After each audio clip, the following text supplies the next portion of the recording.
Good evening, everyone. Good evening. Welcome to everyone joining us on Zoom, Facebook Live, and YouTube. Bonsoir et bienvenue à toutes et à tous qui nous joignent ce soir, que ce soit sur Zoom, Facebook, ou YouTube.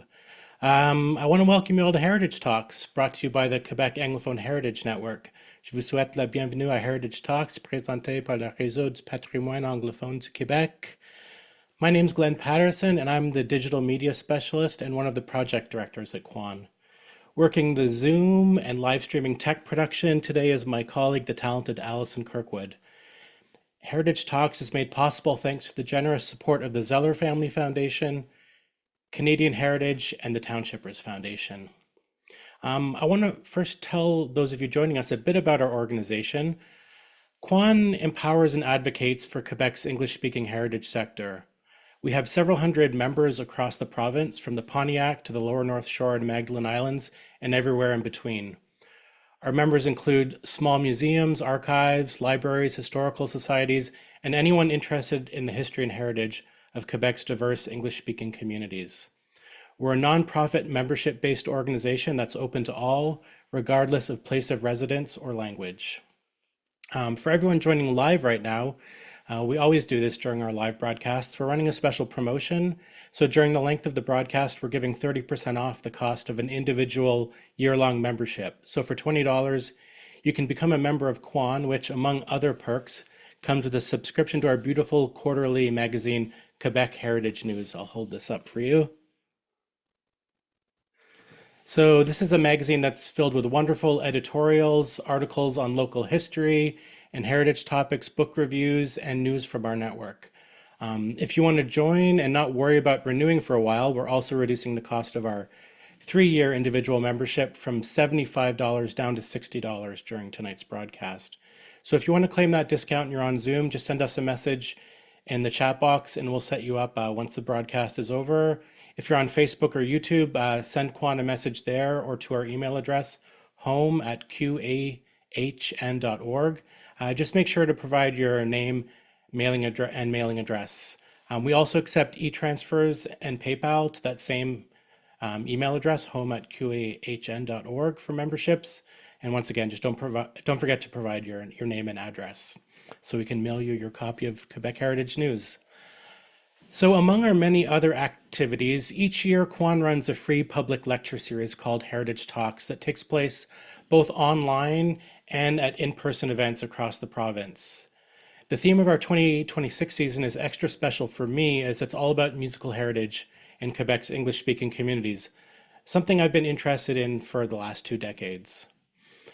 In my travels throughout the province for Quan, as well as for my academic research, I've seen firsthand how central musical culture is in bringing our communities together and expressing their senses of belonging and rootedness in this province.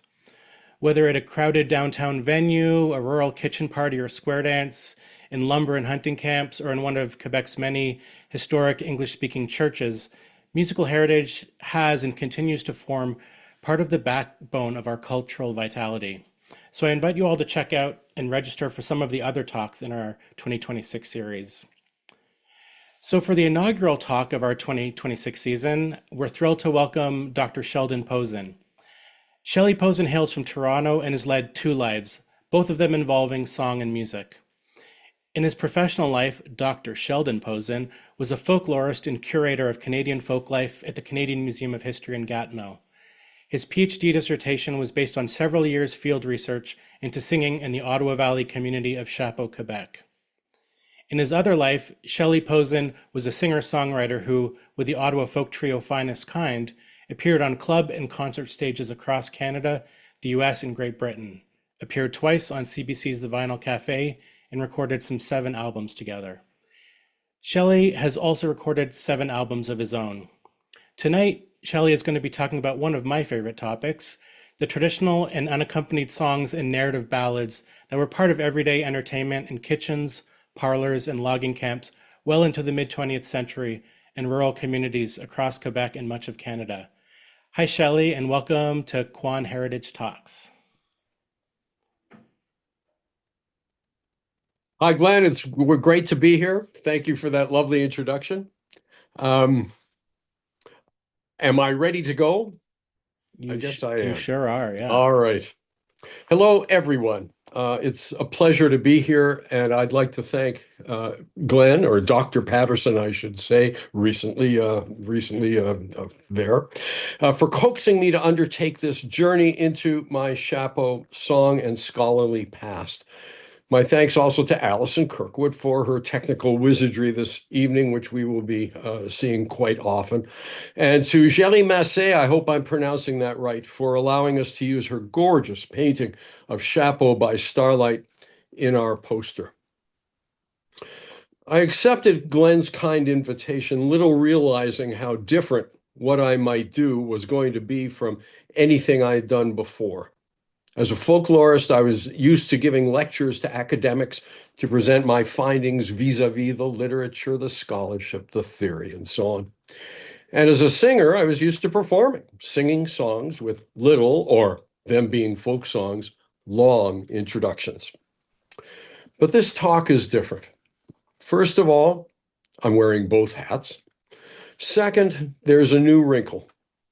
Normally, no academics or folk song people I'd be talking or singing to would know the songs I was going to be talking about. Few, if any, would ever have been to the Ottawa Valley, let alone Chapeau, let alone have ever heard of Chapeau.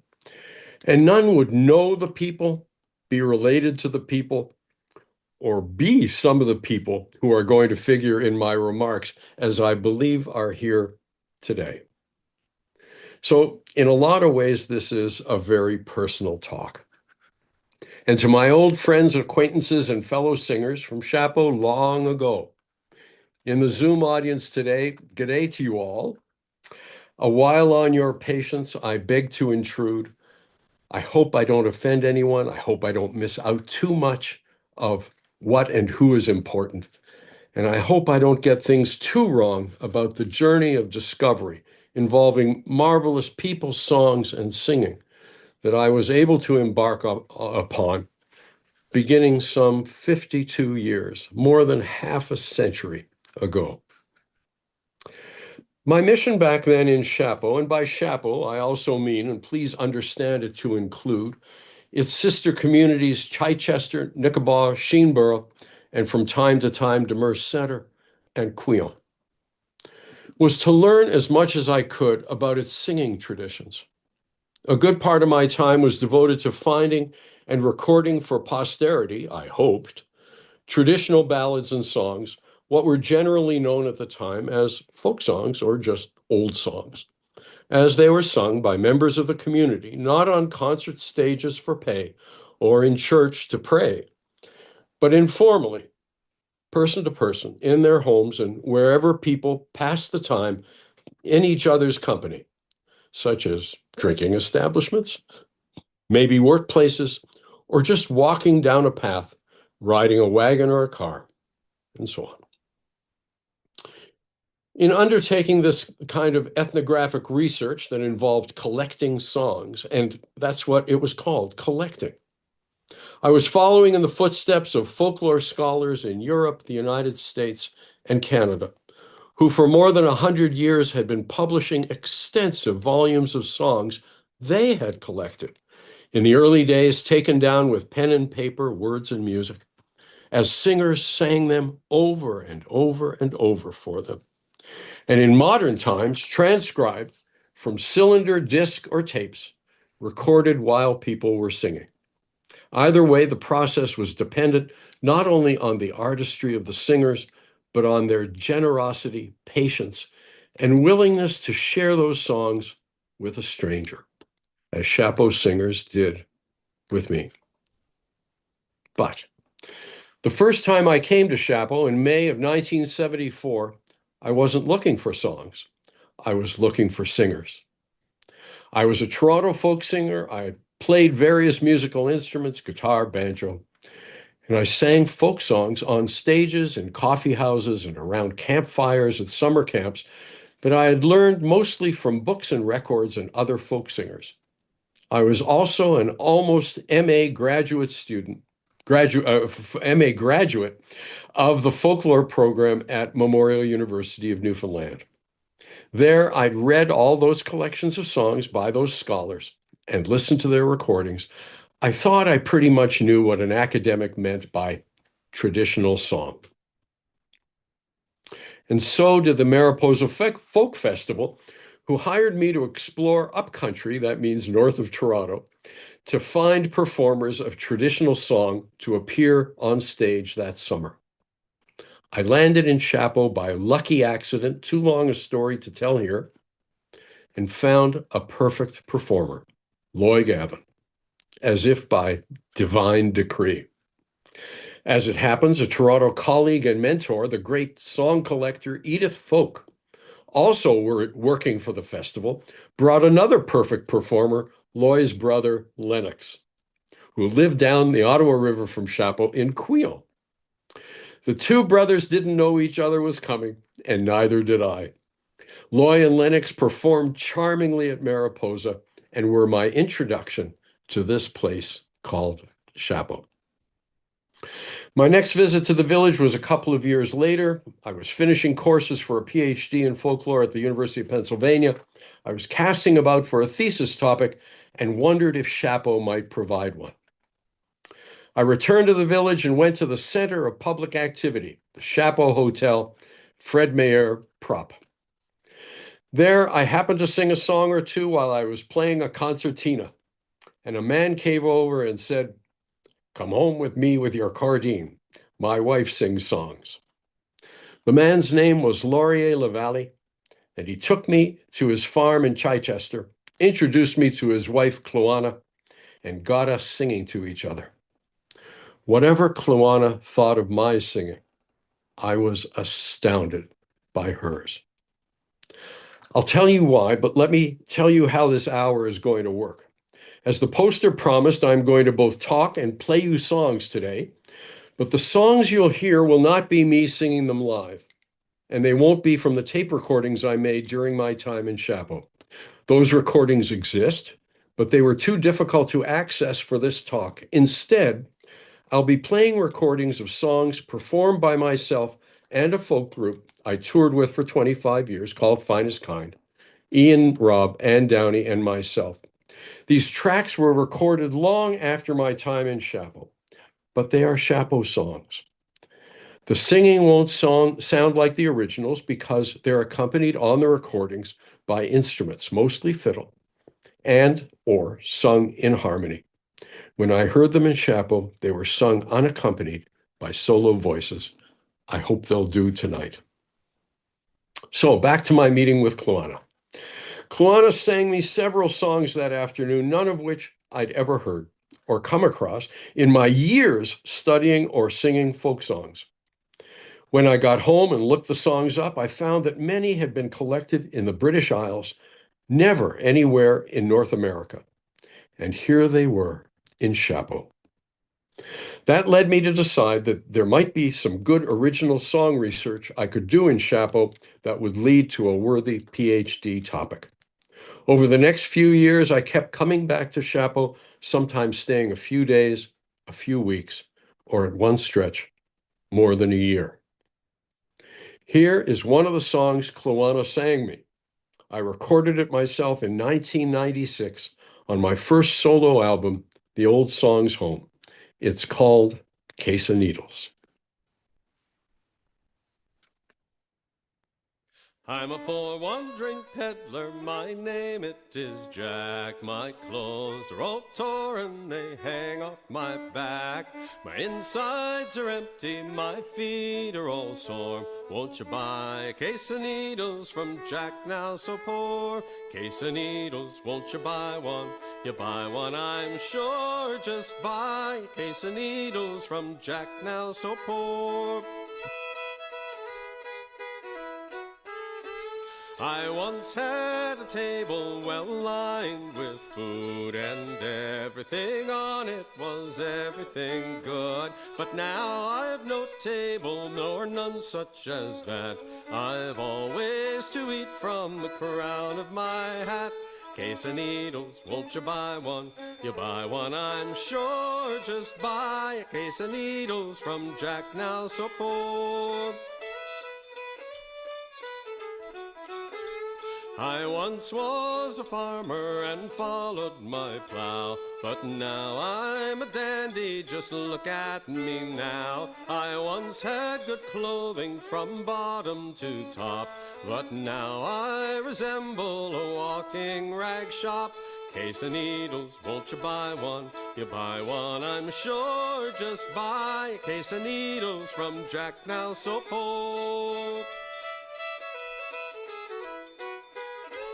I once had a kerchief and a pocket before, well lined with Killarney and notes so galore. But since my misfortune has proved so unkind, I've always to wipe with whatever I find. Case of needles, won't you buy one? You buy one, I'm sure, just buy a case of needles from Jack Now So Poor.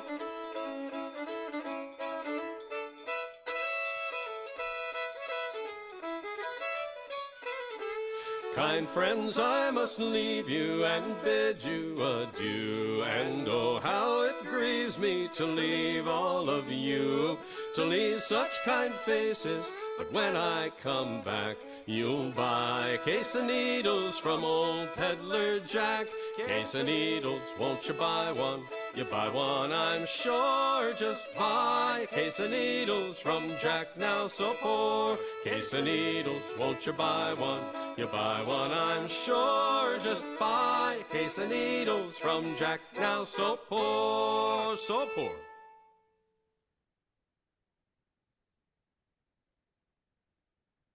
During the weeks, months, and years I spent in Chapeau, I did my best to meet singers and persuade them to sing for me, or find situations where songs were being sung, whether I was there or not. That I had any success is due to a couple of factors. First, as I said, I was a singer myself. Good or bad, I had a repertoire of songs by that time that Chapeau singers could feel familiar with because I'd learned them in a place with similar singing traditions, Newfoundland. I could, as it were, give as good as I got, or the next adequate thing to it, when I was in the company of Chapeau singers. Even better, I could be called upon to help get things rolling.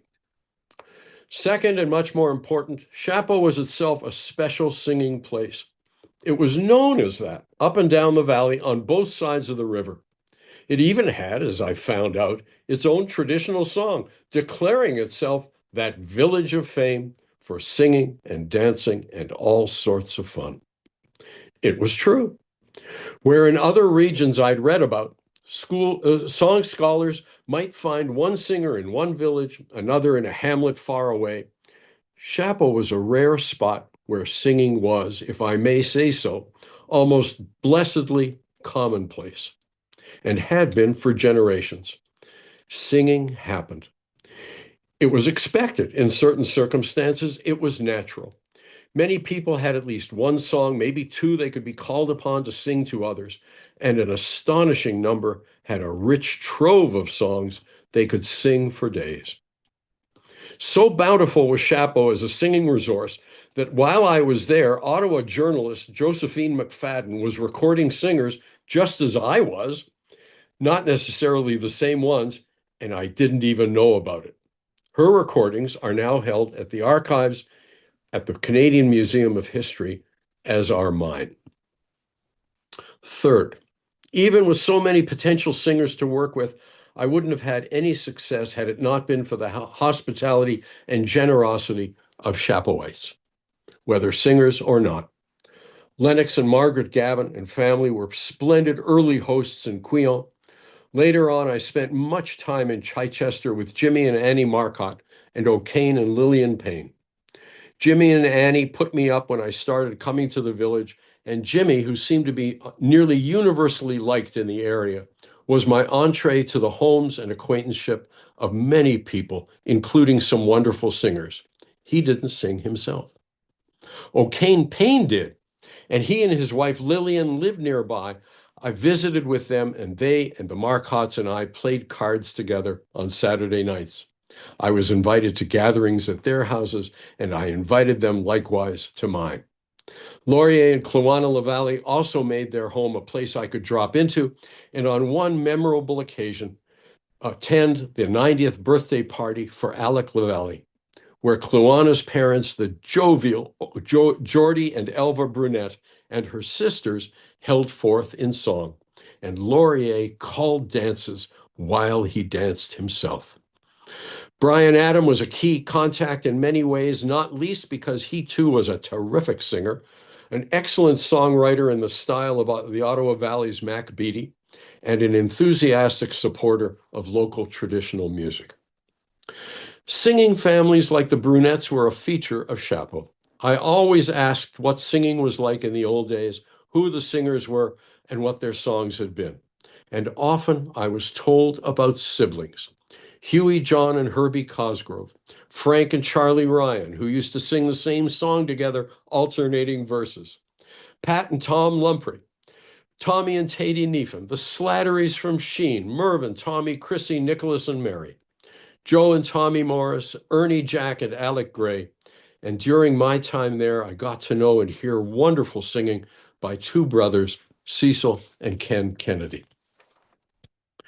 But the singing family I was best acquainted with was the Gavins.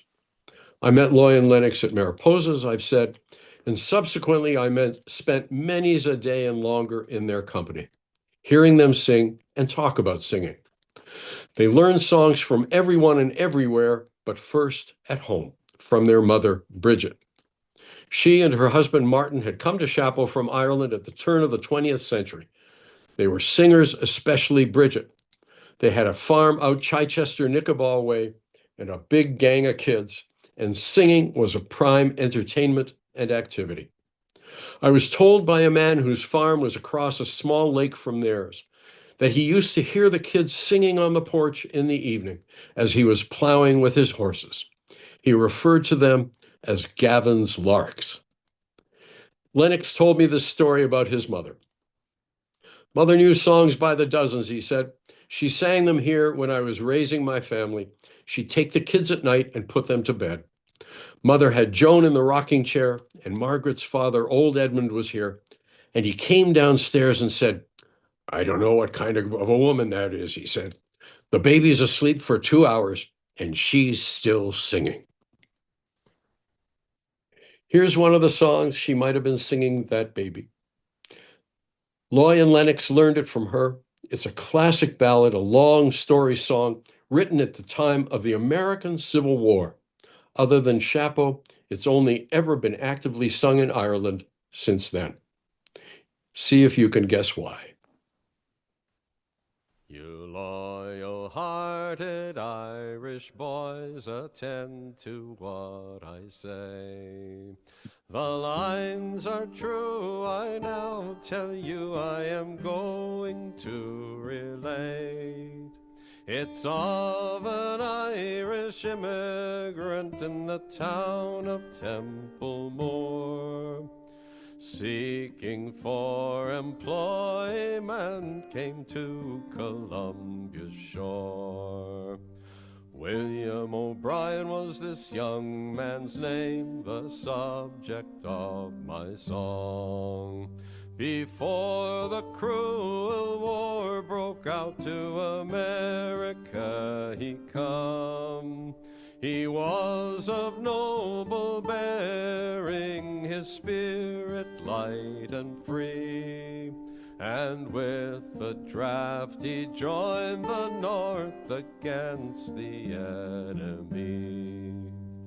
In the Philadelphia regiment, I mean to let you know, O'Brien in many's a battle fought against the southern foe. The major's daughter fell in love with him, as you will plainly see. Her father swore and was resolved to prove his destiny.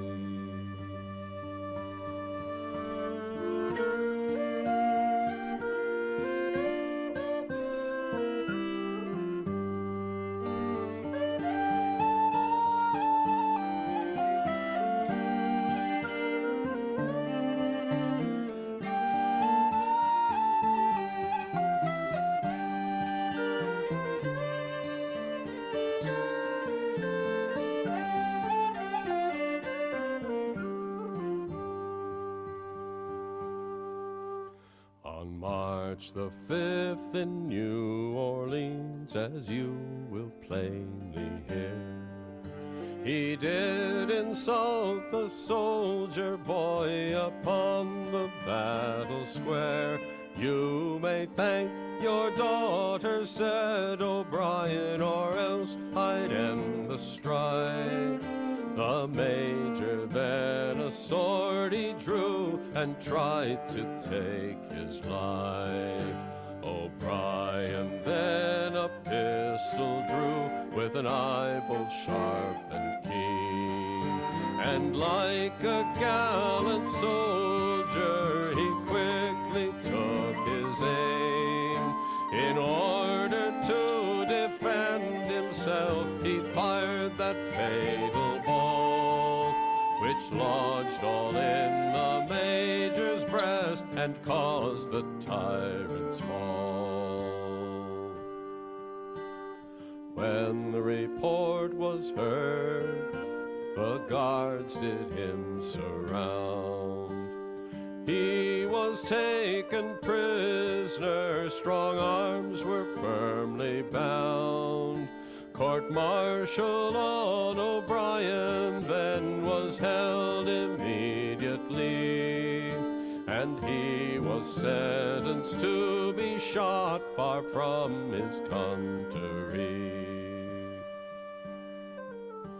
His coffin was got ready, he was ordered to kneel down.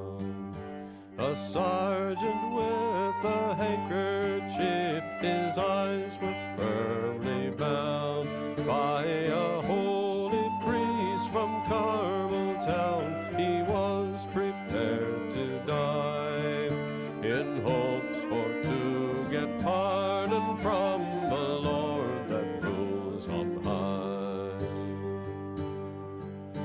They were ordered to fix bayonets, get ready, present, and fire. Before they could get ready, the major's daughter did appear, with a voice as loud as thunder, saying, "Come set this prisoner free, for here's a letter for his reprieve that's granted unto me." She quickly stepped up to O'Brien, she took him by the hand, saying, "Rise up, my bold Tipperary boy, you are now at my command. 'Tis true I am in love with you, though you've taken my father's life." And he had vowed and sworn that I would never be your wife.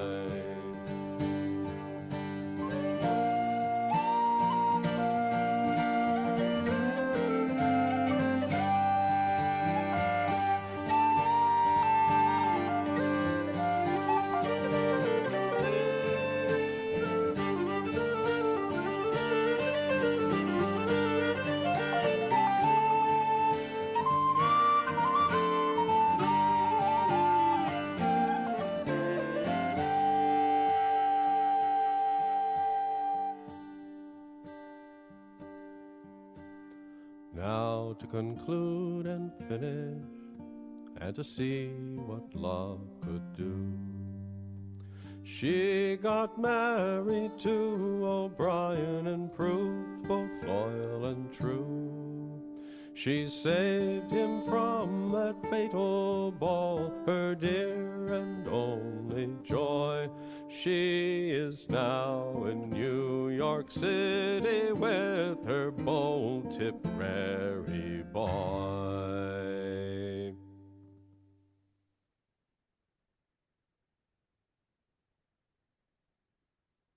One of the things I was interested in finding out in my research was how a song like this might actually get sung. Chapeau is a community where, as everywhere, people talk and work and talk and do business and joke and talk and drink and court and work and talk. How does the singing happen? Is it something that just suddenly takes place? Is it built in or is it engineered? How is it inserted in amongst all that talk? And the answer, of course, is a wide range of everything. If you have a mother or a grandmother and a baby and it's bedtime, it's pretty obvious that how singing happens. But what about adults somewhere? A logging camp, or the room behind the bar at Fred's Hotel, or a party or some friends having a lunch in the evening after cards. In Chapeau, all those situations were possible singing situations, given the right elements. What were those elements? Well, first and foremost, the singer. Then there's a listener or two who know the other is a singer and might even know the titles of songs they sing. Plus, they're there with time on their hands. Here's Lloyd Gavin talking after I asked him where he'd learned Will My Soul Pass Through Ireland. Claire and I and Fanny McParland and Helen Driscoll went to look for blueberries. And we walked all day and we didn't get enough to make a pie.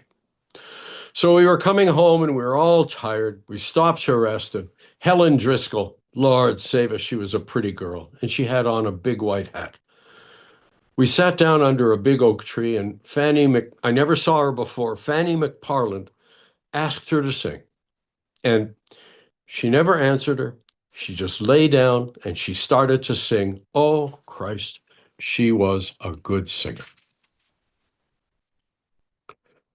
Singing in Chapeau was often helped to happen by someone who urged or conspired or wheedled, or sometimes, depending on who it was and the occasion, bribed with alcohol, someone they knew was a singer or might be a singer to sing.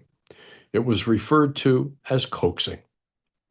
Lennox remembered times when little coaxing was required. It was the occasion that made the singing happen. We usually went someplace, he said, like old Tatey could sing, Huey McParland would sing, John Joe Dubé could sing. And so we went, but there was lots of people came that couldn't sing. The Poiriers, the Marcotts, the Couvrettes, the Malones, none of them could sing. But they loved to hear us singing, you know. So Tatey'd sing a song, Lloyd'd sing a song, I'd sing a song. It went around like that. And you'd spend the evening all right, just like that. Some singers were easy to coax, as Joe Isabel said of Willie Leahy. Willie Leahy had some lovely songs and not a bit hard to get started either. But getting someone started was something of a dance, a transaction between listeners and their potential entertainers. It was bad manners in some cases to just haul off and sing, or it was song suicide if you wanted to be listened to uninterrupted. But in other cases, singing right away or offering to was a generous and gracious thing to do. The thing is, you didn't want to sing unless you were sure you had an audience that wanted to hear you. Their responsibility was to signal to you that they did by coaxing. Loy loved three of the popular singing stars of his day: Bing Crosby, Kate Smith, and Gene Autry. I was tickled one time to hear him say, trying to get a woman friend of mine visiting from Toronto to sing, "Here's a real Kate Smith, if we can just get her started." Things often went better in the presence of alcohol. When the alcohol was flowing, so also might the songs be, whether they were coaxed for or not. Lloyd Gavin remembered the first time that I ever saw this one singer was the time that his sister died in North Bay. He was working at Smooth Rock Falls and I was driving the mail. So he come down for his sister's funeral and then he came home. Tom Marcotte drove him to Chichester Village and he come up with me on the mail. And the proper old lad, God be good to him, he had a bit of a bottle with him. So after we drove along a while, he asked me, would I like to hear him sing? And I said, sure. It was cold, but it was a nice morning. He started to sing The Black Steer when we were up at O'Kane Payne's, and he hadn't finished when we got to Jimmy Holden's.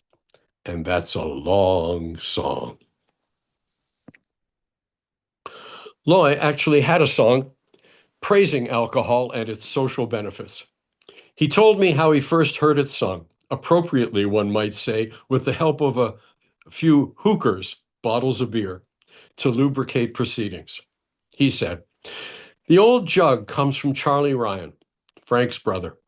I was working for the ICO, on the West Meath Lake on the sweep.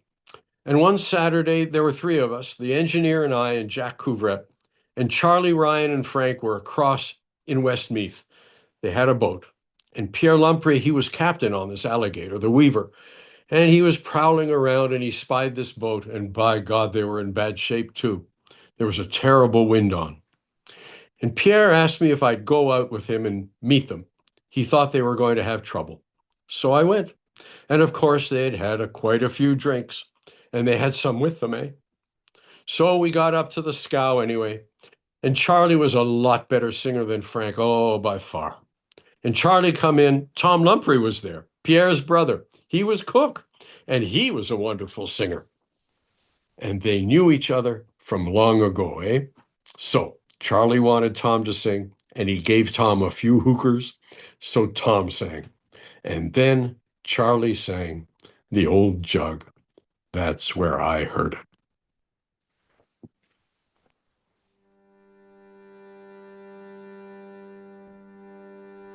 Oh, we're sitting by the wayside gym where we sat long years before, when Murphy kept the tavern and when Patsy kept the store, when the whiskey flowed in splendor, Jim, like water from the brook.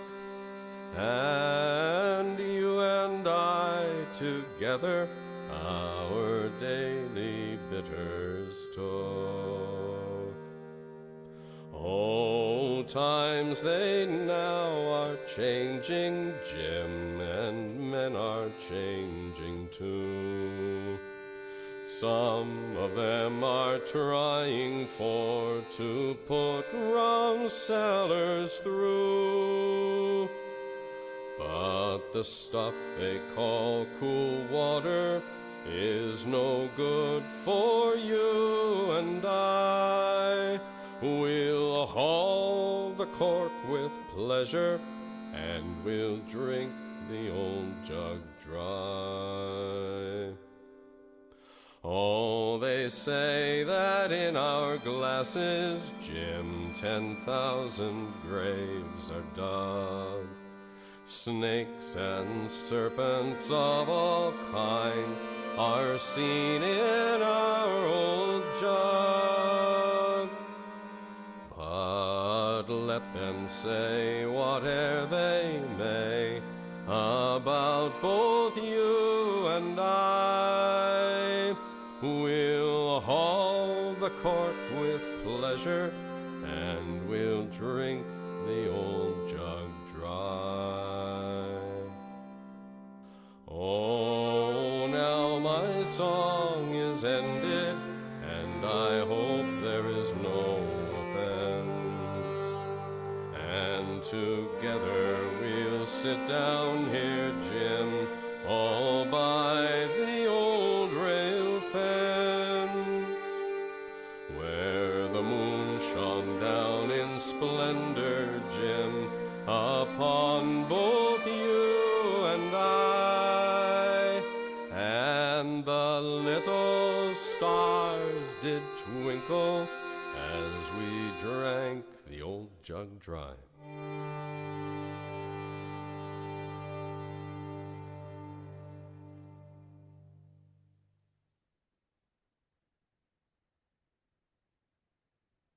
Hookers or none, some singers were just hard to get to sing. There was no alcohol in the logging camps, of course, where the men were allowed to stay up an extra hour on Saturday night and perhaps sing, and unaided persuasive power was needed. Loy remembered that in McCool's camp there was a man named Joe Lepage from the foot of the island who had a song Loy liked, the only one he liked of Joe's. Joe, he said, used to sing it twice a month or so, and I used to follow him, and I learned it. But Joe wouldn't sing if you asked him to. Said Loy, he'd lie down in bed and sing. If you'd coax him to sing, he wouldn't answer you. And if nobody bothered him, he'd lie down there. Holy God, he was a good singer. He had a nice voice. Here's the song Joe Lepage sang that Loy learned. I'll play it for you without being coaxed. Come all of you broken-hearted young men, a warning take by me. Beware of all false maidens and shun their company. I courted a farmer's daughter for 3 long years or more, and to prove constant to me, she vowed it o'er and o'er. But now she's gone and left me, this world I'd give to know. It's by her friends I'm slighted, no matter where I go. This maid was young and innocent, the truth to you I'll tell.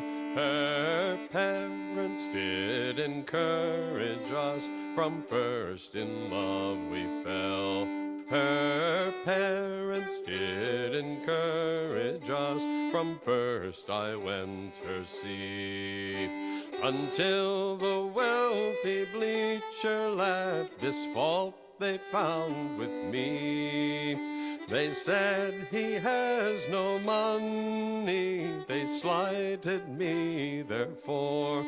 They said he might have £50, I'm sure not anymore.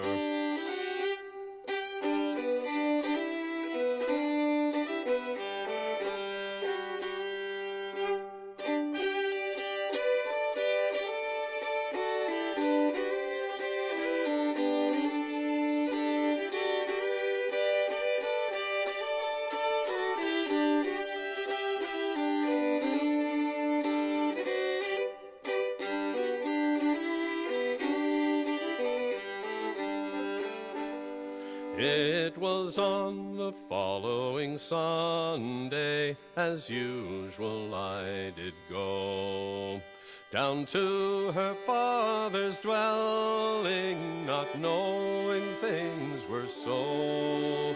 'Twas there she plainly told me she would not marry me, but on the following Monday the bleacher's bride she'd be. You can go and wed your bleacher lad, and think no more of me. Don't think I am downhearted to blame all eyes on me. Don't think I am downhearted because you've proved untrue. Sure, it's I can find another sweetheart, perhaps as good as you. Now I hope you will live happy at the foot of Collins Hill. And if ever I chance to pass that way, which I do suppose I will, I'll call in and see the girl I loved at the foot of Collins Hill.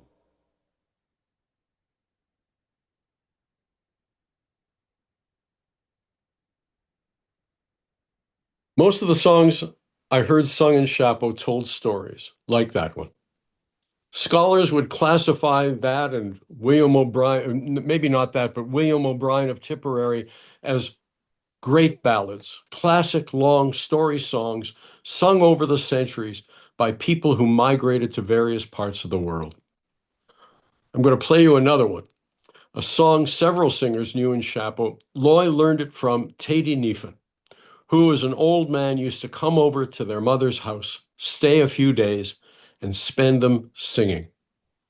Loy remembers him dressed up in a brown suit, sitting in a rocking chair in the kitchen, and singing to or with his mother as she worked.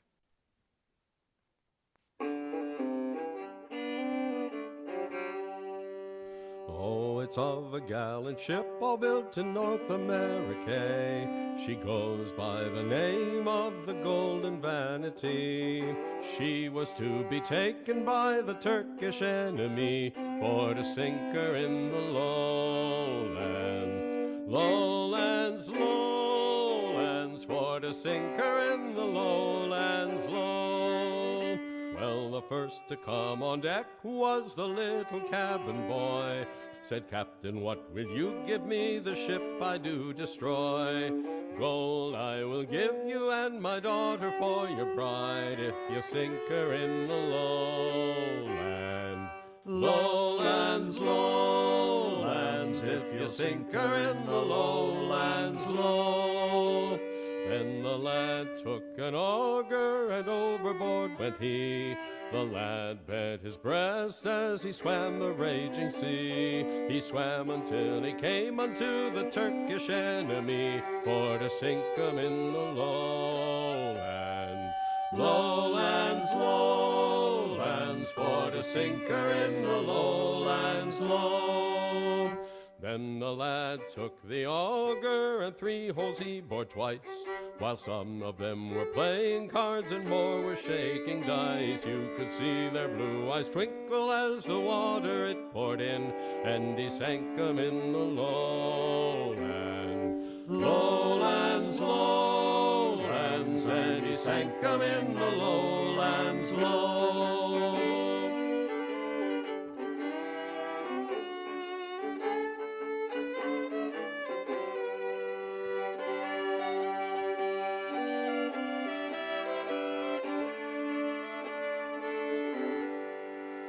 Then the boy bent his breast and he swam away to sea. He swam till he came to the Golden Vanity, saying, Captain, pick me up, for I am drifting with the tide. I am sinking in the lowland. Lowlands, lowlands, I am sinking in the lowlands, low. Oh, I will not pick you up. Then the captain he replied, I will shoot you, I will kill you, I will bury you in the tide. Gold I will not give you, nor my daughter for your bride. I will leave you in the lowland. Lowlands, lowlands, I will leave you in the lowlands, low. Well, his shipmates drew him up, but 'twas on the deck he died. They sewed him in his hammock that was so tall and wide. Then they lowered him overboard until he drifted with the tide, and he sank beneath the lowland. Lowlands, lowlands, and he sank beneath the lowlands, low. It was scarcely 6 weeks after, the weather bright and clear. A voice from the heavens sounded in the captain's ear, saying, Captain cruel, Captain, you were mighty cruel to me. I will sink you in the lowland. Lowlands, lowlands, I will sink you in the lowlands. Lowlands, I will sink you in the lowlands. Low.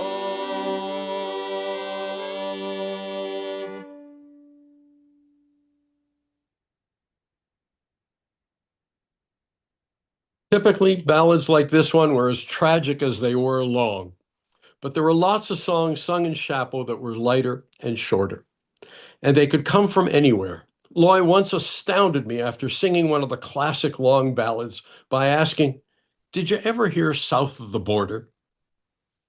Down Mexico way, I answered. Yes, he said.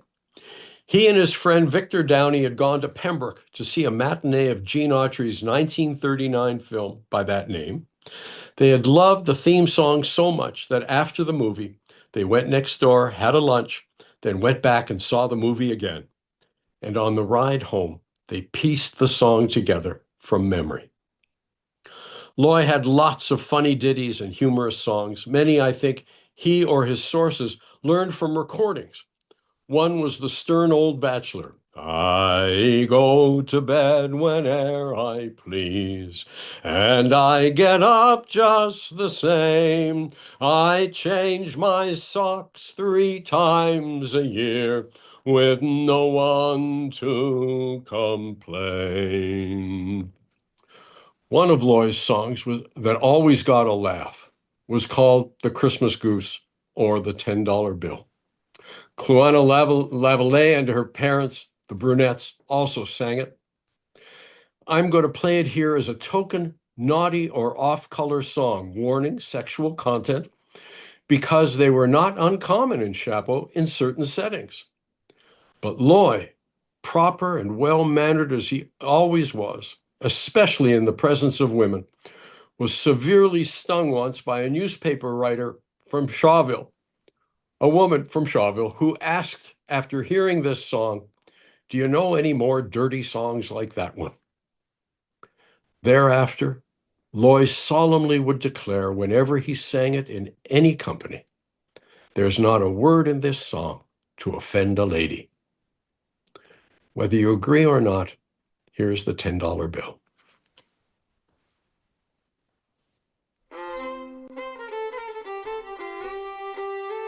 Way down in New York City where the cornstalks are the sign, a noble place for commercial men to go and drink their wine. A place where commercial men have always made their use to drink a glass of cherry wine and pluck the Christmas goose.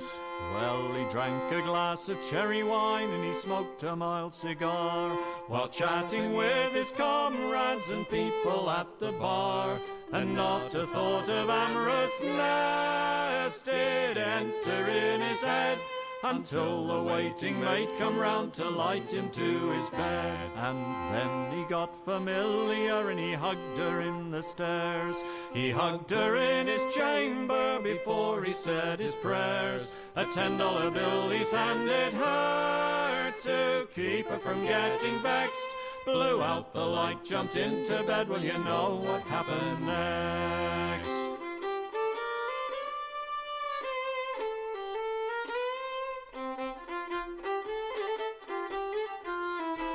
It was early the next morning, he was charged a little bill. He shook the dice with the landlord all for his parting gin. And where he went just after that I cannot very well say, but so I heard he turned up again the very next Christmas day. And as he crept in so gentle as could be, while other travellers like himself were waiting on their tea, he's ordered up the very best the landlord could produce. Send back that same young waiting maid and don't forget the goose. The edibles were brought to him, the edibles galore, all by that same young waiting maid he'd hugged 12 months before. And on the table by his side, just where the grub was piled, instead of a goose she sat him down, a handsome big fat child. And as he looked, while others laughed, "And what is this?" cried he. She said, "Kind sir, don't look so strange, and I will tell to thee." She said, "Me brave and generous man, what makes you look so strange? A $10 bill you've handed me, so now take back your change."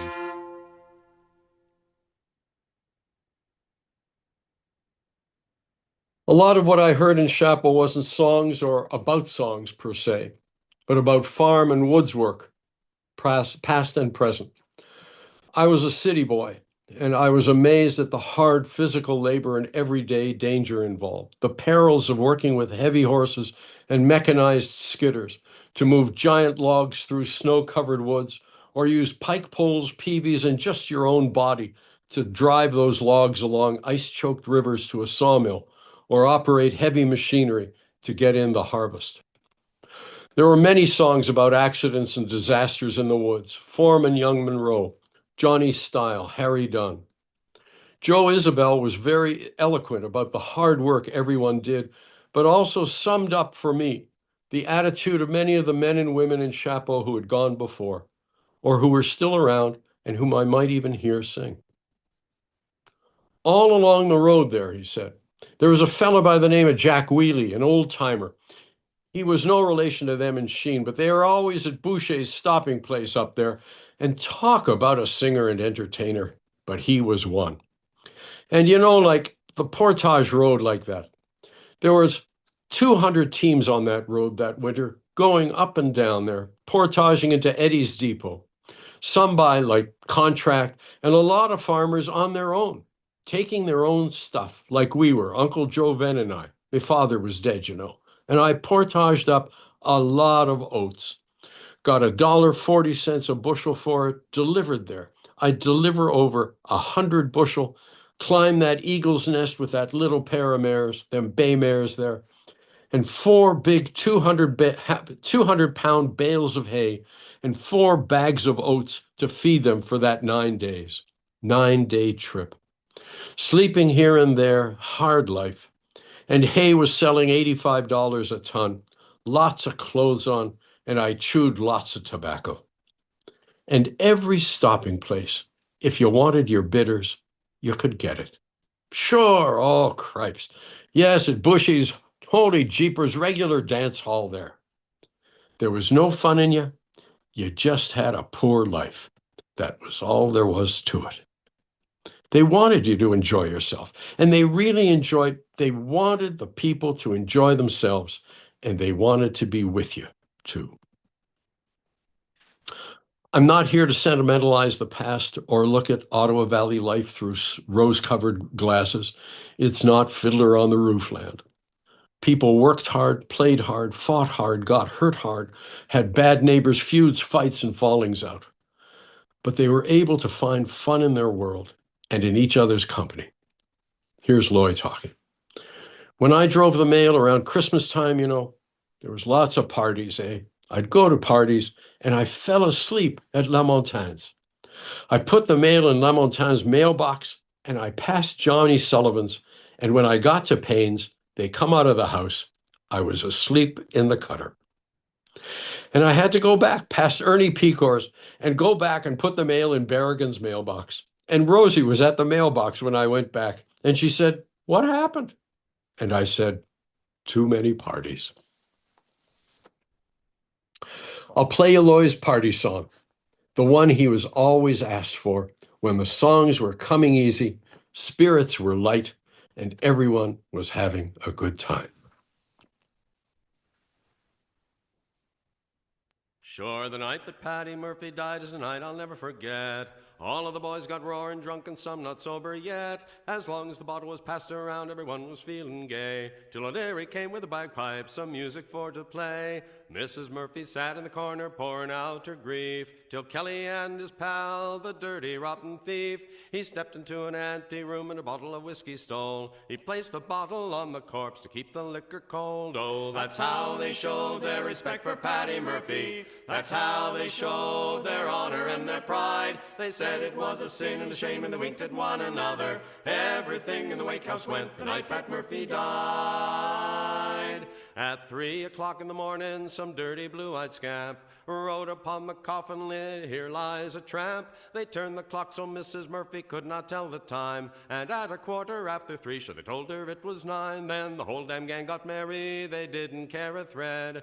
Mrs. Murphy said she wished that all of them was dead. Of all the sights that ever I saw that made me shiver with fear, they took the ice right off the corpse and placed it on the bier. That's how they showed their respect for Paddy Murphy. That's how they showed their honor and their pride. They said it was a sin and a shame, and they winked at one another. Everything in the wake house went the night Pat Murphy died. Now everything was going fine, there was no row at all, till Flanagan told Flanagan he had an awful gall. I thought that this might start a row, and sure enough it did, for Callahan had carved his name upon the coffin lid. And when the fight was fierce and strong and everybody in, someone knocked the whiskers off of poor old Darby Flynn. Oh, dirty Andy Burke was there, and what do you think he done? He stood the corpse right on its head in the corner just for fun. Oh, that's how they showed their respect for Paddy Murphy. Murphy. That's how they showed their honor and their pride. They said it was a sin and a shame, and they winked at one another. Everything in the wake house went the night Pat Murphy died. Then someone hollered for the cops. They broke through the door. They jumped upon poor Patty's corpse and they beat it to the floor. They knocked him twice behind the ear and once upon the head. But when they jumped upon his back, they found that he was dead. Mrs. Murphy started into battle with the cops. She licked them all in one old dick. She chased for several blocks. Oh, a lovely time was had by all 18 of us were tried for having caused a riot on the night Pat Murphy died. Oh, that's how they showed their respect for Patty Murphy. That's how they showed their honor and their pride. They said it was a sin and a shame, and they winked at one another. Everything in the wake house went the night Pat Murphy died.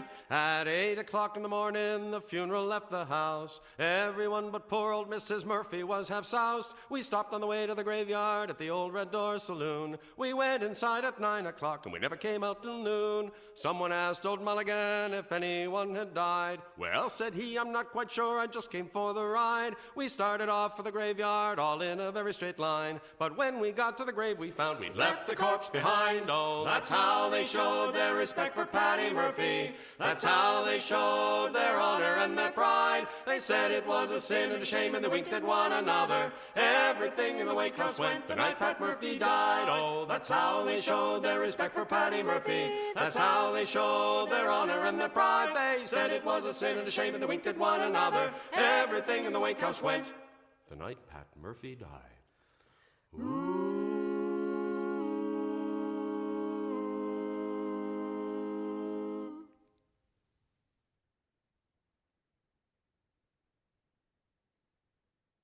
One of the important things I learned in Chapeau was that songs, in a way, stored people for the singers themselves and for their listeners. If someone customarily sang a particular song, their listeners identified it with them ever after. The singer didn't own the song. They had no exclusive right to singing it, but they were forever associated with it. In the case of one singer, that association consisted of others singing his songs in the same quirky manner he did. Here's Lennox talking about visiting him when he was a young lad. Hughie McParlin, said Lennox, was one of the finest old fellows in the world, you know. You could go there for a party at 3 o'clock in the afternoon. He'd put the horses in and he'd join you. He was always friendly and always looking for fun. And when the gang would go there, he'd ask them to sing a song. He was never anxious to sing. He knew lots of songs, but he thought he couldn't sing as good as other people. He was a good singer, but he used to lisp a bit. And one of his favorites, one of my favorites, was Kitty I Mooney. And you'd ask him to sing, and he'd say, oh, by gollies, I can't sing. Coax him a little while longer, and he'd say, well, I can't sing, but I'll tell you how it happened. And then he would sing it. Both Loy and Lennox sang Kitty I Mooney. They always did it in a high, squeezed, funny voice, which I guess sounded like Huey. This association of singer and song in Chapeau was brought home to me with the next song I'm going to play you. Loy learned it from Teddy Neefin, and they sang it together for years. And at some point, Teddy asked Loy when the time came, would he sing it at his wake? For one reason or another, Loy was not able to. And he was sorry ever after. Every time he sang that song for me or heard it sung by someone, he'd say, poor old Teddy. Loy also asked me if I would sing it for him when he was laid to rest, which sadly, but grateful to be able to do it for an old friend, I did in 1992. Loy and I had known and sung to each other for almost 20 years.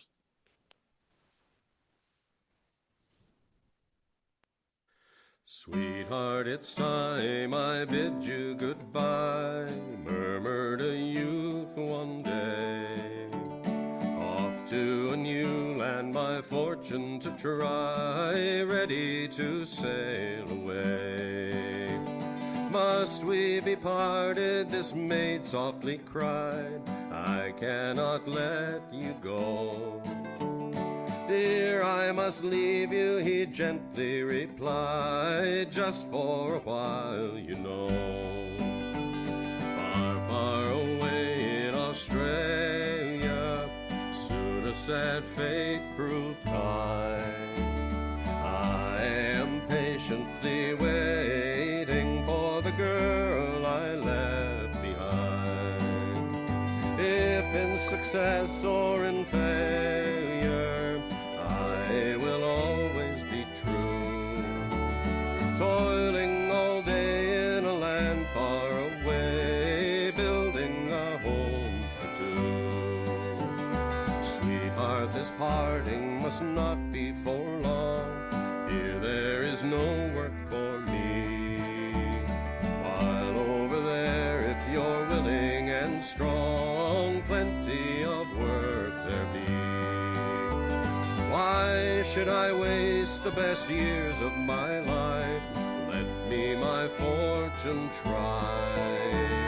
Think of me toiling for money and wife, old Ireland I'll bid goodbye. Far, far away in Australia, soon a sad fate proved kind. I am patiently waiting for the girl I left behind. If in success or in failure, I will always be true, toiling all day in a land far away, building a home for two.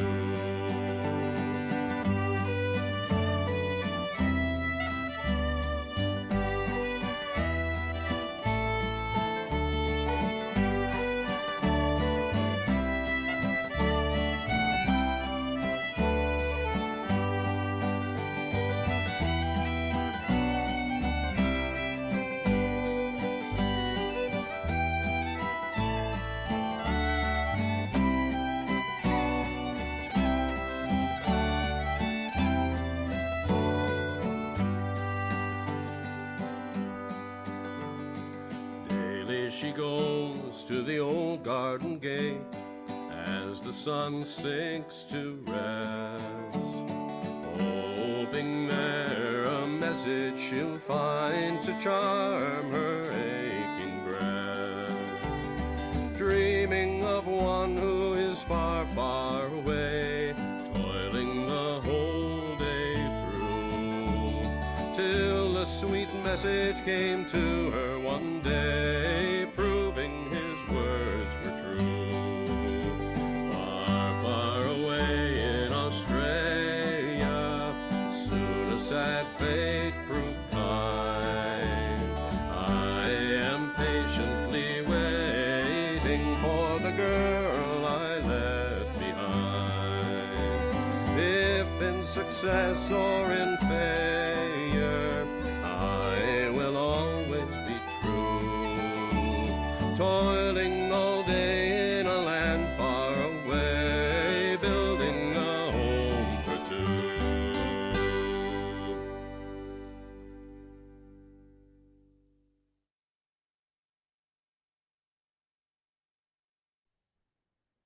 The same way Loy associated Australia with Tatey, others associated Loy's songs with him. Whenever I sang one when he wasn't there, someone would say before I'd even finished the first line, "Loy Gavin." This to me expresses another thing I learned in Chapeau about songs, and that is how powerful they are. It's not just that a particular set of words, a pretty melody, or a strong performance can move you to tears or make you laugh or feel deeply about a subject. It's that when a song is heard that was sung to you by someone in the past, the spirit of that person is very much present to you, as vividly as the ghost of Christmas past brings Fezziwig alive again to Scrooge in A Christmas Carol. In fact, every Christmas, Finest Kind performs a seasonal concert in which we sing a song I learned from Loy called The Miner's Dream of Home. I introduce it by talking about Chapeau and Loy and how lucky I was to have heard this particular song. Loy sang it for me only once. He had learned it from Frank Ryan. How it got to Frank, I'll never know. In my subsequent research, I learned that it had been written in London, England in 1891, and had been performed to great acclaim in English music halls in the early years of the 20th century. It was one of the first songs to be recorded on 78 disc in Canada.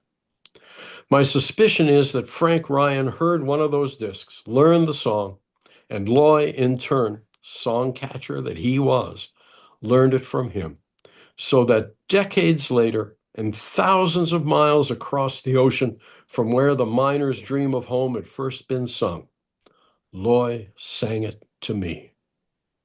And now, every Christmas, decades after that, and Loy long gone, Loy, in a sense, is right there on that stage with me when I, in finest kind, do the same. It's been 10 weary years since I left Erin shore in a far distant country to roam.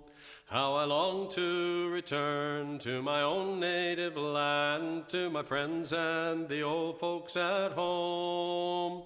Last night as I slumbered I had a strange dream, a dream to bring distant friends near. I dreamed of old Ireland, the land of my birth, and the love of her son ever dear.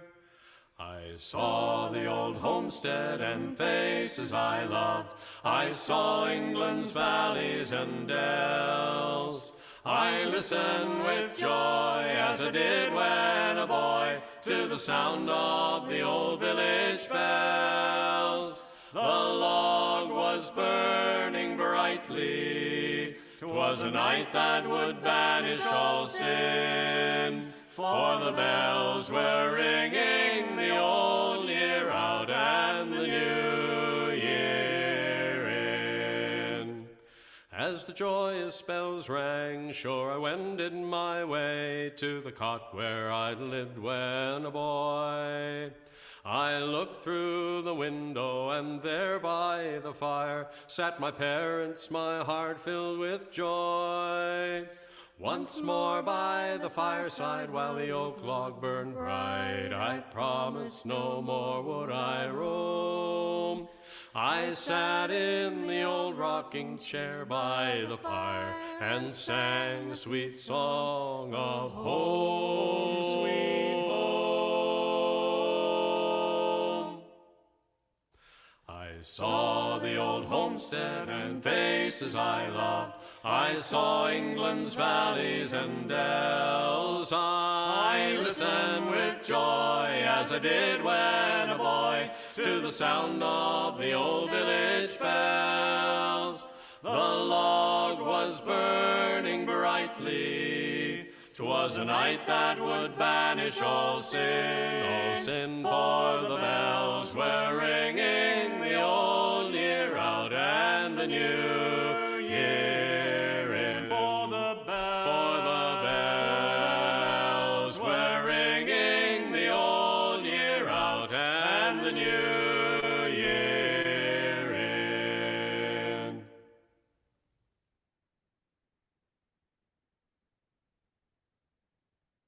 And now to conclude and finish my talk, I'm going to close by saying a little bit about an important kind of song I haven't referred to yet, the locally written Winter in the Woods song. These songs, I heard nearly a dozen in Chapeau, recounted the song maker's adventures in the logging camp the season before. It listed things that happened, unpleasant things maybe, but mostly funny, and it always included the names of the men that they'd happened to. The most famous of these songs in Chapeau, of course, is the Chapeau Boys. So often was I sung the Chapeau Boys, this old song written in the 1880s. So much did I learn about it. So many questions did its writing and very existence pose. Most winter work songs were forgotten by the next winter, never to be sung again, and this one was still going strong nearly a century later. I decided to write my PhD thesis by writing about it. Then I'd get to all the other songs. Well, I wrote and I wrote and I wrote. And what do you know? I had my thesis. It was published as a book in 1988.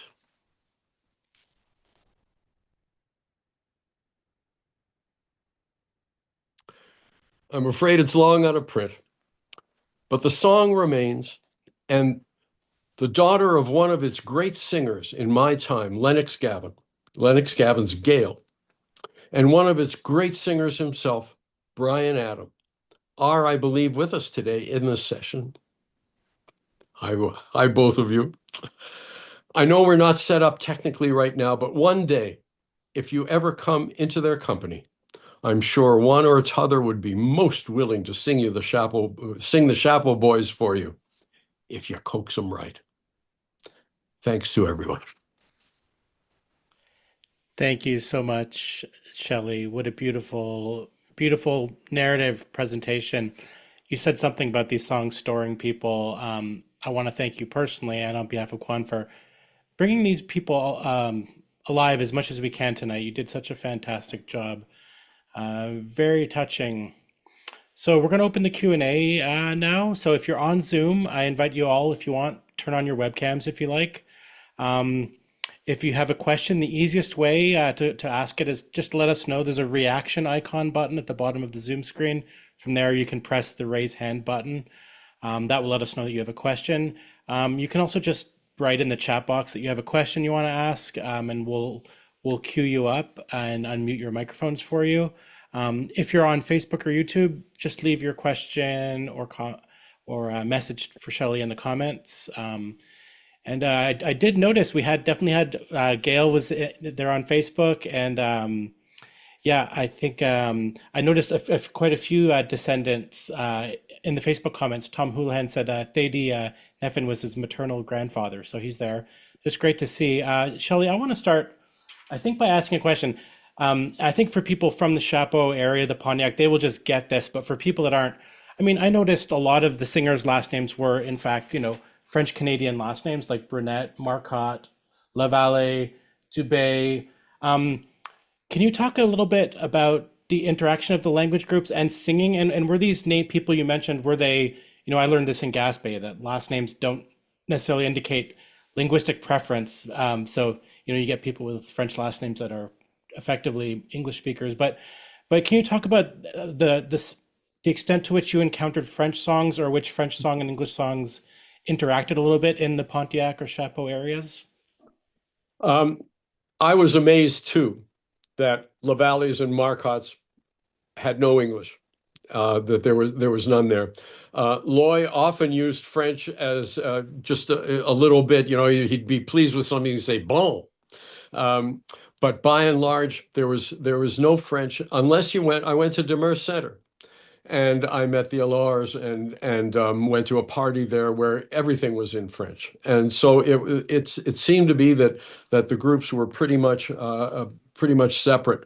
But it was, I think it was more, I think each other's language was more understood than I had been led to expect. As a matter of fact, I went to Chapeau thinking, before I even sang with Kluana, thinking that maybe what I would do my thesis on would be code switching when people spoke French, when people spoke English. But it just wasn't there. It just didn't happen. So you could go from morning till night and never hear a word of French, or you could hear it a little bit, depending on where you were, but by and large not. But I will tell you that there was one song that called Old Nero or Landon's Old Dog, that I've only heard sung in Chapeau, but it's been sung in other places, and it was bilingual. It had all the punchlines, in fact, were bilingual. And actually, Cecil Kennedy sang a song called "I Came Yesterday on the Bord des Etats," and he sang it with gusto at parties, and everybody laughed. So I think it was more present than I knew, than I experienced. And things were very fluid and easygoing. And I think that if someone spoke French, they could get along just fine in Chapeau. There you are. Thanks. I want to follow another question. A personal interest of mine, you mentioned I just finished a PhD dissertation. I talked a little bit about this idea of old songs. I also come from like a folk music background, and often in folk music, we're interested in kinds of boundaries. This is Irish, this is Scottish, this is a ballad, this is a fiddle tune, this is a country song. You talk about songs coming from just about anywhere, and that great anecdote about them going to the movie theater in Pembroke and getting south of the border by watching it twice. I mean, it shows like what was your sense of their perception of what was an appropriate song? What could be included in that kind of singing that they did. In Chapeau, just like in Newfoundland, everything was grist for the mill. It was, and what I learned in a sort of technical folklore way was that it wasn't the song, it was the context that made it traditional or not. So many songs were learned from records, and those records, like the night that Paddy Murphy died, that was the origins of that, or the American Irish American stage, Irish American theater, and the songs were out on record. But by the time they got to a party in Chapeau, they were as traditional as could be. As far as any kind of classification that I would do, I learned two great things from Loy. One was didn't matter where the song came from, what its origins or what its classification somewhere else, you could sing it, and it was just fine if you sang it the way you sang it. And that was the other thing. Loy could do an Irish accent beautifully, and he would just emphasize the Irishness of it.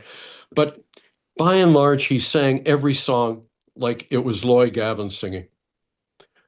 He didn't try to sound like Gene Autry. He didn't try to sound like anybody that he except for the high squeaky singing that he did for that one singer. But everything else, he was Loy Gavin singing, and so was Lennox, and pretty much everyone there. They did not try to imitate anyone else. It was the situation that made the songs traditional in their setting. Wonderful. I think you mentioned, I'm thinking of a few things. You mentioned it being like I looked online beforehand to see what I could find of this kind of singing. And you probably won't be surprised to learn that there's not much available online. Maybe we shouldn't be surprised. I did find some recordings of Andy Lusk, who was from Beech Grove. He also played country music, but he recorded a song called The Pickenock Trail based on the melody of the Chapeau Boys. You can find that. There isn't a lot, and I realize that so much of this music lives in the archives at the Museum of History, which you were a curator at. For people that would want to listen to this music, to hear these voices of people like Loy and Lennox and all these great singers you recorded, I know it wouldn't be easy, but if there was what would the protocol be if they were interested in accessing it, hearing some of these great songs and these voices? My understanding is, and I have not tried to do it, my understanding is that they would apply to the Canadian Museum of History archives, the archives there. They would find out who the archivist is now and tell them that they were interested in hearing this, that, or the other in my collection, or in Josephine McFadden's collection, or any number of wonderful collections. I had a classmate from Newfoundland, Laurel Doucette, who did wonderful field work with her family in Low, Quebec. English, lots of English songs there, and they are there at the in the archives at the Canadian Museum of History. I put I put a sort of restriction on my songs for 50 years because those songs are embedded in a lot of talk, and that talk was in sometimes frank and meant to be private between us. And 50 years later, the people that were talked about, and probably most of their relatives are no longer with us, so it's not relevant. But I think there would have to be some sifting done. I think if I were still at the museum and had any kind of say, I would suggest to them that they make up recordings of the songs themselves without the talk in between, and make them available to people. I think the stipulation when I was there, I retired 10 years ago, but when I was there, it was these are available for scholarly research.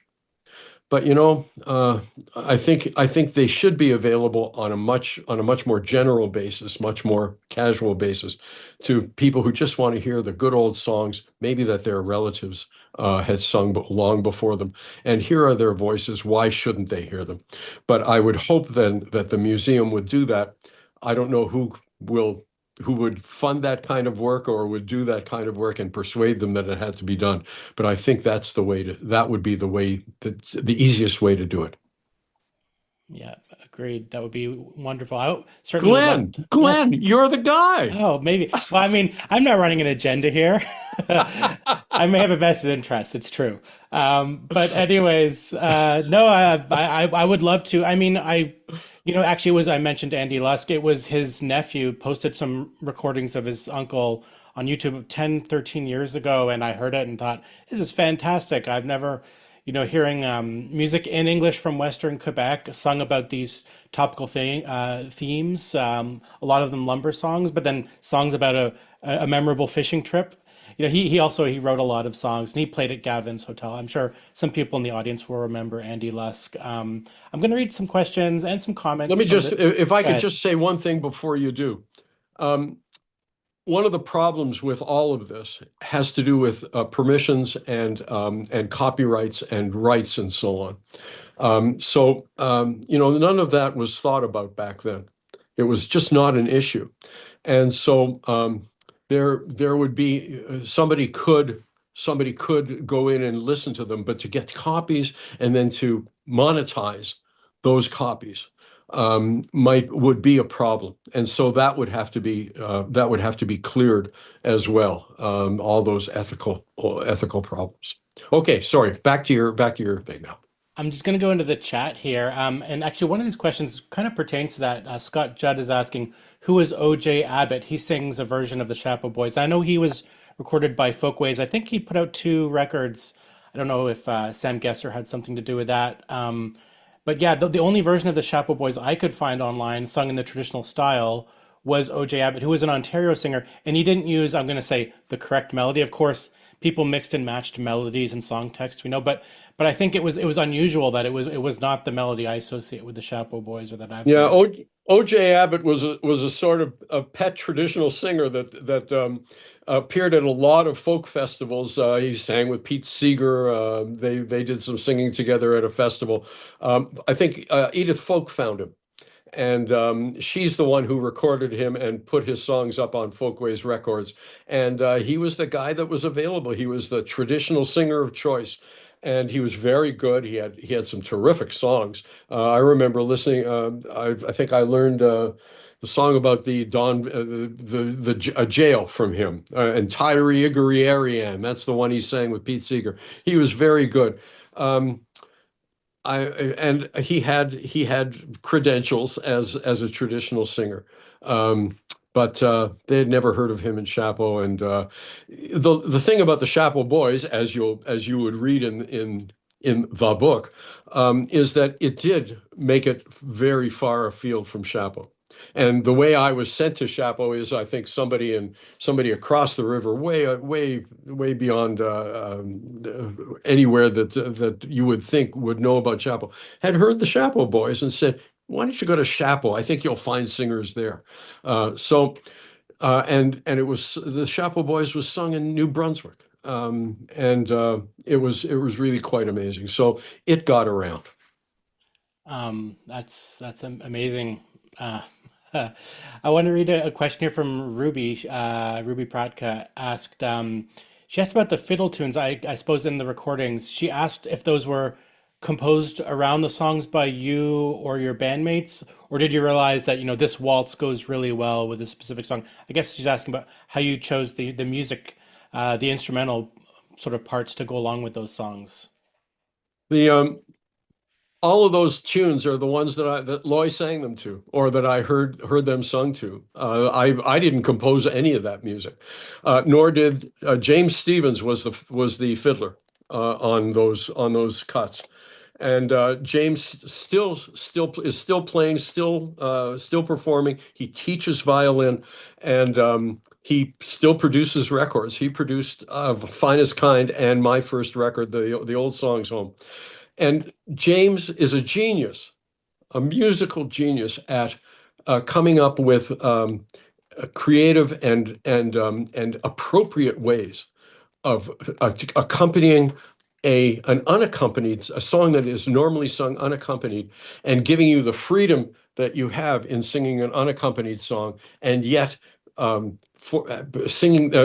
this web of notes and music that are so beautifully appropriate to it, that move it along, that sometimes harmonize with it, that sometimes comment on it, that always enhance it. And he is quite wonderful, and he does it right there. You sing him the song, he says, yeah, okay. And then you sing it again with the microphone on and the tape rolling, and he's playing. And might have to do it 2 or 3 times or go back and say, yeah, I could do that part better. But by and large, he is creating on the spot, and he is marvelous at it.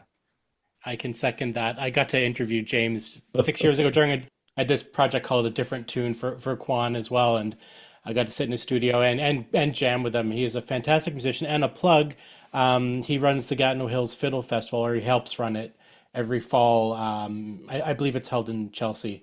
Yeah. Anyways, I've only heard good things about that. A lot of my friends have played out there. So yeah, really great to hear James Stevens during this presentation. I'm going to read a few other. Oh, actually, there was a question from Gail Gavin. This was on Facebook. She's asking you, Shelley, would you say that some of these songs were sung Sean-Nós style, as in Ireland? Sean-Nós means, for those who don't know, it's an Irish word meaning like unaccompanied or old style. I guess that's Gail's question there. I think that Loy or her dad, Lennox, could give a good run for their money with any Sean-Nós singer in Ireland. The Sean-Nós singers are the names. They used to tour here, and I've heard a couple of them. Joe Heaney, that was I think he was the famous one. He had a great rumbling voice, and he had a commanding presence on stage, and he was just wonderful. And I think he and Loy would set each other off just beautifully. They would complement each other and sing very, very similarly. It would be hard for anybody to, if Loy sang "The Boy That Wore the Blue" and Joe Heaney sang one of his songs, it would be such a marriage of style and tradition. I should tell you one other thing, one other great story, and I'll try to be quick. I was at Mariposa Folk Festival, and I had another year, and I had started living in Chapeau, and I had just learned a song that Loy sang, "The Boy That Wore the Blue," a Civil War song that Loy sang. And there was a man at the festival that had been brought by one of my old classmates. His name was Mac Masters. He was a sea captain. Wilf Wareham brought him to the festival, and Mac was a wonderful singer, wonderful singer, and a terrific man. And he and I were sitting in the backstage one day, in the backstage area, and I said, "Mac, let me sing you a song." And I sang him "The Boy That Wore the Blue." And I've never been as closely listened to as I was when I sang that by Mac. And I'm sure this is the way what Loy did when he followed somebody to learn a song. And Mac listened to the song, and he said, "Would you give me the words to those?" So I said, "Yeah." So I typed them out for him, and I gave it to him that day. And he came back to me the next day, and he said, "Tell me if I've got this right." And he sang me the song, and it was like hearing Loy sing it without any mediation from me. I don't sing like Loy. I've got a bit of a low voice, and I try to be. I learned a lot about singing from Loy, but hearing Mac, it was like hearing Loy singing to me, or it was like the two of them had sung together. So those old singers from everywhere, from anywhere, they had this magic to them that I think spoke to each other and was of a type. Definitely. I mean, it seems like a strange thing to focus on, but they deeply loved these words and they listened so well and so attentively, and they brought so much of themselves to learning a song. I clearly meant so much to them, which is why I think like things like song culture are so important to us and our communities. You see it, you see it in the audience today on Facebook. Lots of comments. It's clear this stuff really resonates with people. These are songs, but they're not just songs. They do carry these people as well. Right. I just want another resource. We have John Stewart from the Equity here. That's the newspaper in Shawville. He's saying that they have several songbooks of local Pontiac songs that are available at the Equity office in Shawville. Well, I don't know if you can say, Shelley, but he's wondering who the reporter was who wanted the dirty songs. That's up to you. I can't remember her name. There you go, John. Well, thanks for entertaining that question. Well, I think that just about wraps up for the evening. I want to extend my heartfelt thanks to Shelley Posen for sharing his experiences and perspectives on traditional song around Chapeau and the wider Pontiac. It was really a treat to get to hear some of these songs and appreciate the meanings and the people behind them. Again, I want to thank our sponsors, the Zeller Family Foundation, Canadian Heritage, for their support. Also, a very special thanks to our tech producer, Allison Kirkwood, for her brilliant work behind the scenes on Zoom, Facebook Live, and YouTube. All of our Heritage Talks are archived on Quan's Facebook page and our YouTube channel. If you want to share today's talk with friends or family, you can do so there, or you can send us an email and we'll help you out. You can also browse our back catalog of Heritage Talks for the past, I think we've been doing them online since about 2020 for some reason. What happened in 2020? Anyhow, I want to thank everyone that joined us tonight on Zoom, Facebook, and YouTube. We really appreciate your support and the lively discussion you bring. Our next Heritage Talk will be held on March 12th, entitled Knights of Montreal. We're going to have Louis Rastelli and Chloe Martin from the Montreal Indie Culture Archives, ARC-MTL. They'll be discussing their work to document and map Black musical heritage and venues in the city through a range of public outreach activities. And then on March 26th, I see a raised hand from the Résidence Mayor. We're going to get to you in a sec. Hang out there for a second. I think we're going to have a special closing. On March 26th, we'll be in person at the Caribbean Food Factory in Montreal's West End with CKUT-FM. We're going to celebrate the legacy of Trinidadian steel pan musicians who first brought their music to the city during Expo 67, many of whom went on to move here to Montreal and created the foundations of the calypso and steel pan music scenes in Quebec and Canada. If you're outside of Montreal, don't worry. All our talks, bunch of our talks later in the series will take us either virtually or in person around the province, Eastern Townships, Lower North Shore, Valcartier area north of Quebec City. So head to quan.org or our Facebook page to find out. And actually, I want to bring on, I see the Residence Mayor. Allison, do you want to unmute them? I think we may have some special guests here. This could be a great closer. Let's see. Yeah, we're wondering, Glenn, if we can have a few singers sing a little bit of some songs. Well, I would like nothing more. Everyone stay on the line. We got some singers, and that's Lorna Brennan, Lorna Agnesi. I know her from Gaspé, but she's from Chapeau. Her husband's from Gaspé. Jeanborough, my bad. Oh, make me over the coals for that one. Yeah, we'd love to hear some singing. Who do you have there with you, Lorna? Yeah, Betty, my brother Jack Brennan, and Brian Adams. Well, bring them up close to the iPad or laptop or whatever, and let's have a song or two. Who do we have first? You want the video on? Yeah, it'd be great. Turn the video on.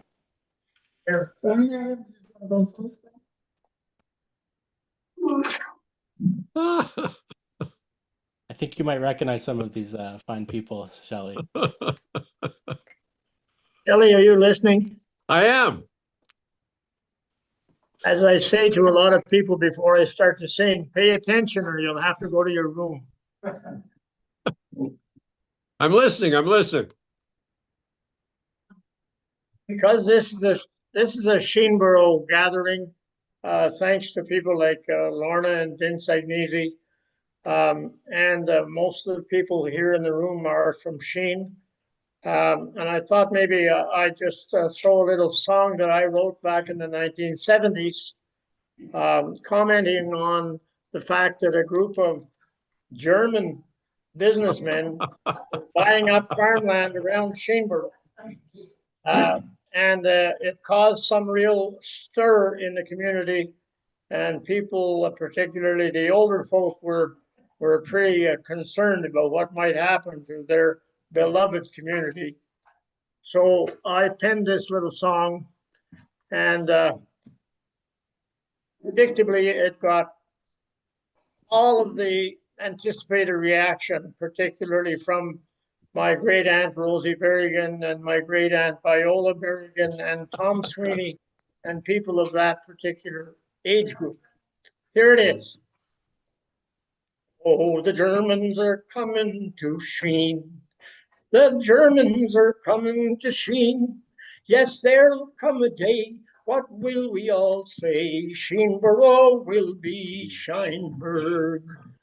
I remember the old days in Sheen, when the people were all Kelly Green, and I'm telling you, they were Catholics too, and the living was certainly serene. But the Germans are coming to Sheen. Yes, the Germans are coming to Sheen. Yes, there'll come a day. What will we all say? Sheenborough will be Shineburg. Oh, on Saturday evening in Sheen, when the farmers would all make the scene, and the Darcys would play, and the Gleasons would sing, the old hall in the borough would ring. They'd square dance and round dance and waltz till daylight, and they'd never stop. And the Talons and Brennans and Merrigans too would all dance the Sheenborough hop. Next morning they'd all go to mass. Yes, never a Sunday would pass for a group of fine people you won't have to search. They're in Quebec's only underground church. Oh, the Germans are coming to Sheen. Yes, the Germans are coming to Sheen. Yes, there'll come a day. What will we all say? Sheenborough will be Shineburg. When the Sheeners compose a new song about shamrocks and old leprechauns. But today it's a pity there's very few ditties, and the singers are just about gone. But like the French, Scotch, and Irishmen do, they'll mix and they'll integrate too. They'll teach us their ways of cattle and crop. We'll teach them the Sheenborough hop. The Germans are coming to Sheen. Yes, the Germans are coming to Sheen. And there'll come a day, oh, what will Aunt May say? Sheenborough will be Shineburg. Wonderful. Thank you so much. Lorna, do we have another singer? Is your brother Jack there? Do you want to sing verse? No pressure, Jack, if you're there, but we'd love to have you if you feel like it.